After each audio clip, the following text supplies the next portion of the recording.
Hi folks, end of day 6 and I'm here at Saltash Rugby Club, and I just love the fact they're up here on the top of this hill, and you can see all the way across to the valley over there on the hills on the far side.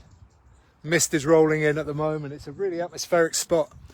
Lovely pitch which falls off. It feels like it falls off to a cliff over in that corner. If you get stuck down there, I'd imagine it's a long way coming back up. And let's go and find out some stuff about Saltash, shall we? With the chairman, Mr. Noel Hill. Noel, how are you, sir? I'm fine, thank you.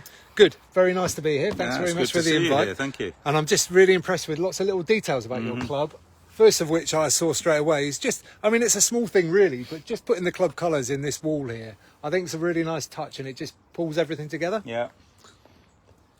And then we'll come around here. And maybe we'll go. Oh yeah, there's. We're very proud of our colours. yeah. Should be. They're nice. I like them. You've got the gold and black of Cornwall, and the red is our own, and so, and the club emblem, as you can see from my shirt, is Essayons, which means try.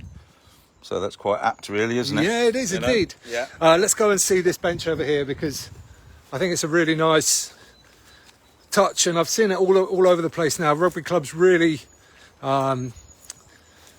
Respect the memories of players who sadly left us now and are no longer with us. Who's this bench for? So this is Ian Balkwell, who was a great player in his day.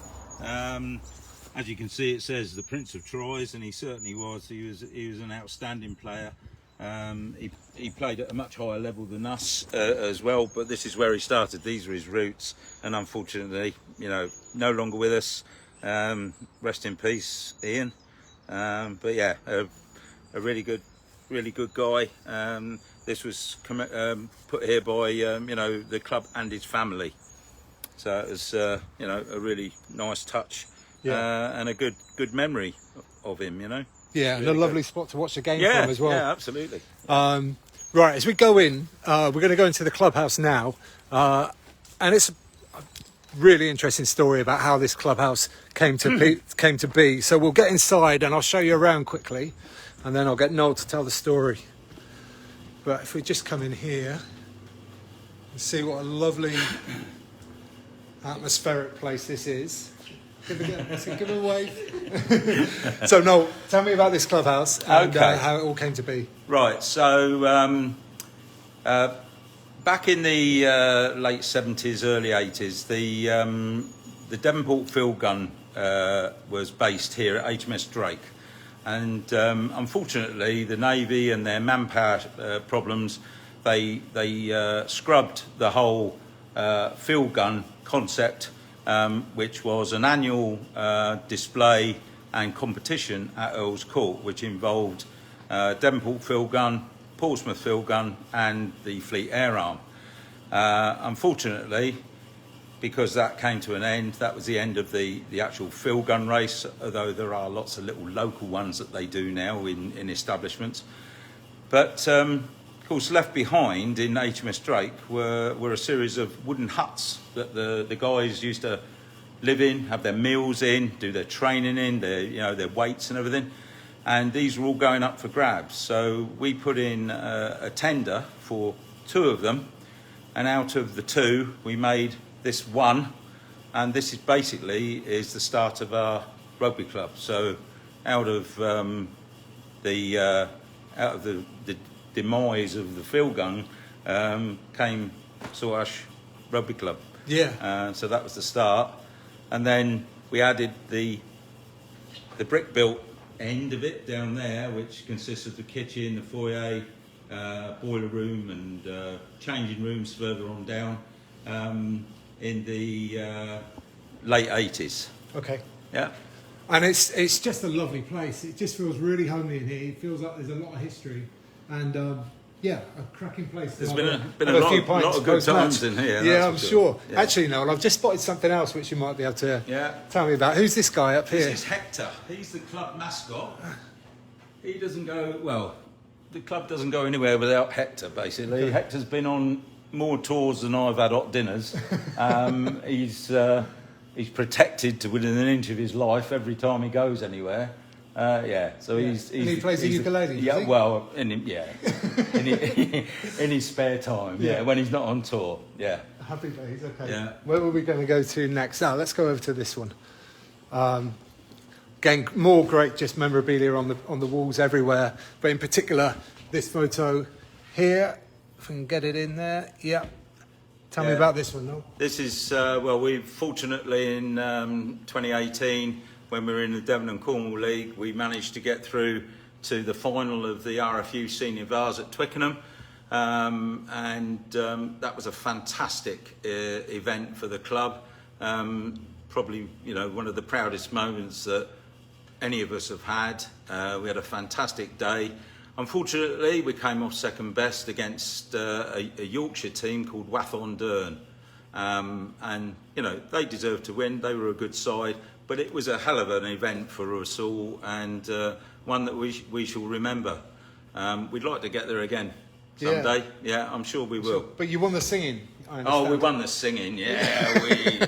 Oh, dear, we did well. Good stuff. Let's go. Yeah, let's keep going on this side of it. Okay, so this here is our booze on say wall. The club has got well, we'll call it a twinning, although the town is twinned with Plougastel, but the club is twinned with Buzonsay, which is more or less central France, near Châteauroux, so about 200 miles straight line south from Paris. Our club president, Bill Ryan, formed this bond with Buzonsay, and we've had a biannual, they visit us, we visit them for as long as I can remember. I joined the club in '76, and it was going on then. I can't remember when it actually started, but yeah, we've had a really good experience with these guys, and it's always great fun. Yeah, it must be like going back to a second home. It's amazing. It really is. A long old trip to get there, mine. But do you go on the bus? Yeah, on the coach. Yeah. So you can imagine what the boys are like by the time they get there. It's emotional. It can be messy. Yeah, messy. Yeah, definitely. That sounds amazing. Yeah. I love that kind of thing. Okay, let's go and have a look. These are the. Is it the whole minis and juniors? This is just about all of them. I think there's another photograph over there, which is a later one, which we've got all the Colts in as well. But yeah, this is our youth section. This is probably about 5 or 6 years old now, so we're about due for a new one. But we punch above our weight with the youth. We've got 220 players, under 7s to Colts, 40 odd coaches, and all the managers and everything that go with it. Great safeguarding team. You know, and the thing is, I think I watched our first team 2 weeks ago, and I think 75% were all a product of our youth. That's wonderful. Group. So, you know, you can't get better than that, really. And that's what it's all about. But, yeah, it's from these tiny little tackers to the big ones at the back, you know, and that's what it's all about, really. Yeah. And, you know, when these guys move forward and improve and get to their pinnacle of their careers, they might get to wear one of these shirts over here. Yeah, this is Cornwall shirt, Twickenham final, obviously 2015. This was donated by Max Venables, an ex-Saltash player, who's now, I believe, the managing director at Plymouth Albion. His dad, Dave Venables, owns Albion. Yep. Yeah. So Max has gone on, you know, to bigger things. But yeah, he was one of ours, and he donated his shirt, which is great. Lovely, nicely done. Now, just in terms of rugby in general, how's it going for you guys?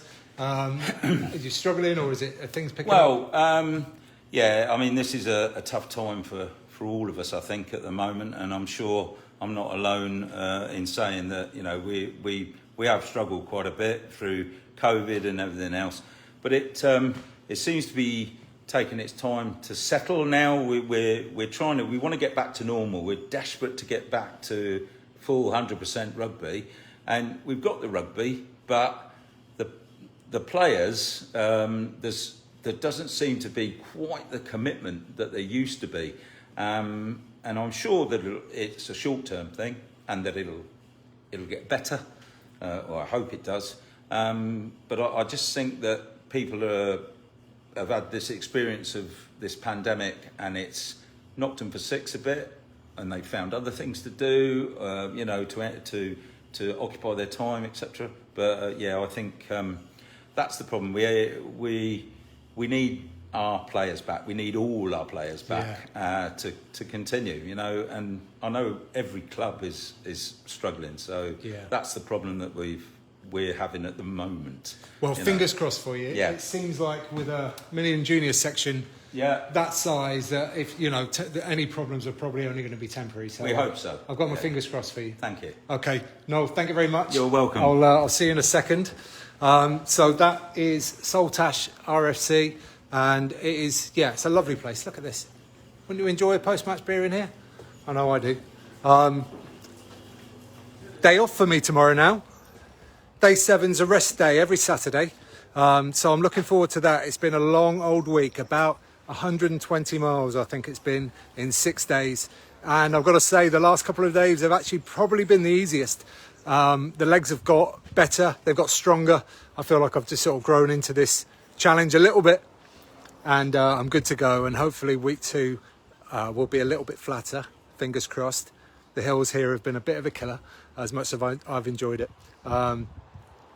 So excellent, thanks for watching, and I'll see you on the next one, which will probably be next week. Cheers, bye.